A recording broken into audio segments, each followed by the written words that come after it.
আপনাদেরকে সকলকে জানাই গুড মর্নিং। আশা করি আপনারা সবাই খুব ভালো আছেন, আর আপনাদের ভালোবাসায় আমরাও খুব ভালো আছি। আজ শনিবারের ব্লগটা আপনাদেরকে সাথে নিয়ে সকাল সকাল ছাদ থেকেই শুরু করছি। আজ সকালের ওয়েদারটা এত ভালো যে খুব একটা তো রোদ নেই, বরং এত সুন্দর হাওয়া দিচ্ছিল যে আমি বারবার যে জানলা পাচ্ছিলাম তার সামনে একটু করে দাঁড়িয়ে হাওয়া খেয়ে নিচ্ছিলাম। আজ অনেক সকালেই আমার পুজো হয়ে গেছিলো, কিন্তু এই ফুলগুলো দিতে আমি ভুলে গেছিলাম, তাই এখন এসে ঠাকুরকে একবার দিয়ে নিচ্ছি। আর এই গন্ধরাজ ফুলগুলো দেখছেন, আমরা গতদিন যে মাসির বাড়ি গিয়েছিলাম ওই মাসিমণির বাড়ি থেকে এনেছিলাম। অনেক দিন পর সুযোগ পেয়ে আজকে পনুকে একটু চটকু বটকু করে নিলাম। আগে আমার সমস্তটা টাইম কাটতো কোকো আর পলুকে সাথে নিয়ে, এখন শুধু ওদেরকে বলি, সোনা একটু অপেক্ষা কর, বুনুটাকে একটু বড় করে নিই, তারপর আবার আমরা একসাথে খেলা করব। ওর বাবা একটু কাজে বেরোচ্ছিল, তাই বাবার কাছে যাওয়ার জন্য ও ঝাপাঝাপি করছে। এখন এত দুষ্টু হয়েছে, কাউকে যদি বাইরে বেরোতে দেখে না, তার কাছে যাওয়ার জন্য ছটফট করে। আজ দুপুরে পিসিমণি থালা ভর্তি করে অনেক কিছু দিয়ে গেছে। থালাতে ছিল শুক্তো, মাছ, ঢেঁড়স আলু বড়া দিয়ে একটা ঝোল, আর ছিল পোস্তর বড়া।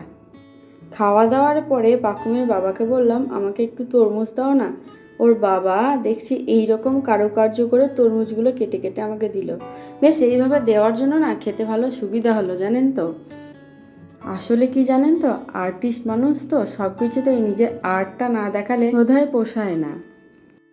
আজ আবার অনেক কাছাকাছি হয়েছে। সকালে তো আমাদের দিদি অনেক কেচে দিয়ে গেছে, দুপুরে আমি আমার কয়েকটা জামা কাপড় কেচে নিলাম।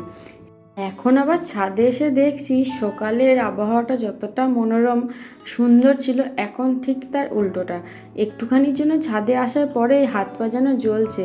একটুখানি জল নিয়ে মুখে চোখে নেওয়ার পর তারপরে একটু শান্তি লাগলো।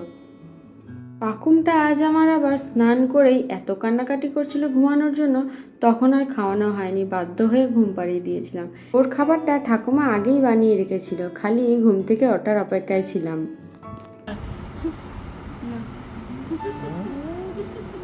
ফুগলি, আমার ফুগলি। আজ দুপুরে ওর খাবারে ছিল ডাল, গাজর, রাঙা আলু, আরও বিভিন্ন রকমের সবজি। সেগুলোকে ভালো করে সেদ্ধ করে পেস্ট করে তারপরেই খাওয়াচ্ছি। মাঝে মাঝে পাকুম এত দুষ্টু করে, ও তো যা পায় আগে মুখে ভরে, শুধু জিনিস নয় এমনকি আমাদের হাত বা হাতে আঙুল পেলেও সেটা সোজা নিয়ে মুখে ভরে দেয়। এখন ওই বিকেল 4:15 মতো বাজছে। আমি ওর প্যাসিফায়ারটার মধ্যে কিছুটা তরমুজ ভরে দিলাম, এখনও একা একাই সুন্দরভাবে গোটা তরমুজটাই ও খেয়ে নেবে।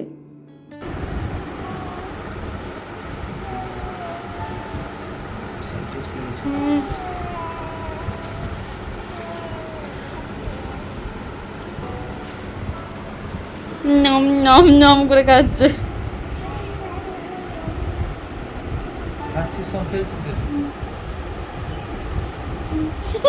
জানেন তো, আমি যেমন কোকোপলুদের আগের মতো আর ভালোবাসতে পারছি না, তেমনি ওদের বোন সেই ভালোবাসাটা দিয়ে ওদেরকে পূরণ করে দিচ্ছে। সাধারণত বাচ্চারা মা বাবা আগে বলতে শেখে, কিন্তু পাকুম আগে ওদেরকে দেখে দাদা বলতে শিখেছে। যদি একবার কোকো আর পলুর সামনে বলা হয় যে তোর বোনকে দিয়ে দেব বা তোর বোনকে নিয়ে যাচ্ছে, ব্যাস আর রক্ষে নেই। এত চেঁচামেচি করবে না যে আপনিই ভয় পেয়ে যাবেন। আজ না সন্ধেবেলা একটু ম্যাগি খেতে মন চাইছিল, তাই ম্যাগিটা বানিয়ে নিয়ে এসে পাকুমকে নিয়ে মেঝেতেই বসেছিলাম। ও মা, পাকুম দেখি এই আলমারির ওই যে ছোট যে হাতলটা আছে সেটা নিয়ে দিব্যি টানটানি করছে, খেলা করছে। আজ এটা দেখার পর আমি বুঝতে পারছি যে না, মেয়েটা আস্তে আস্তে সব কিছুই এবার এক্সপ্লোর করতে শিখছে। জানেন তো, আমাদের এখানে অগ্রদ্বীপে একটা মেলা হয়, আমরা তো যেতে পারিনি, কিন্তু ওর জেঠিমা মেলা থেকে এই ডুগডুগিটা ওর জন্য এনে দিয়েছে। এ দিদি যাসনি কেন রে? হ্যাঁ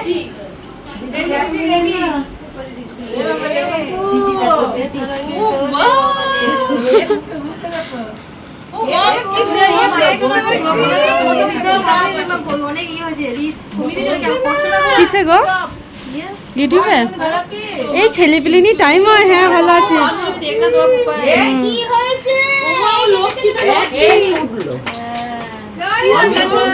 আচ্ছা, আপনাদের মনে আছে আমি অনেকবার বলেছি যে পাকুমের দিল্লির দিদি পাকুমকে এটা দিয়েছে ওটা দিয়েছে, ওর জন্মের আগে এক ট্রলি জামাকাপড় পাঠিয়েছে। আশা করি আপনাদের মনে আছে বা মনে পড়ছে। আচ্ছা, পরিচয় করে দিই, এই হচ্ছে পাকুমের সেই দিল্লির দিদি, যে পাকুম হওয়ার আগেই পাকুমের জন্য অনেক কিছু পাঠিয়েছে। ইভেন আজকেও যখন এসেছে তখন ওর জন্য অনেক কিছু নিয়ে এসেছে। সেটা আজকে আর দেখানোর সময় হলো না, আগামী দিনে অবশ্যই আপনাদের সাথে সেই জিনিসগুলো শেয়ার করে নেব। তাহলে বন্ধুরা আজ এইটুকুই থাক। ভালো লাগলে অবশ্যই কমেন্টে জানাবেন আর একটা লাইক করে দেবেন। আর নতুন এসে থাকলে আমাদেরকে সাবস্ক্রাইব করে আমাদের পাশে থাকার অনুরোধ রইল। টাটা।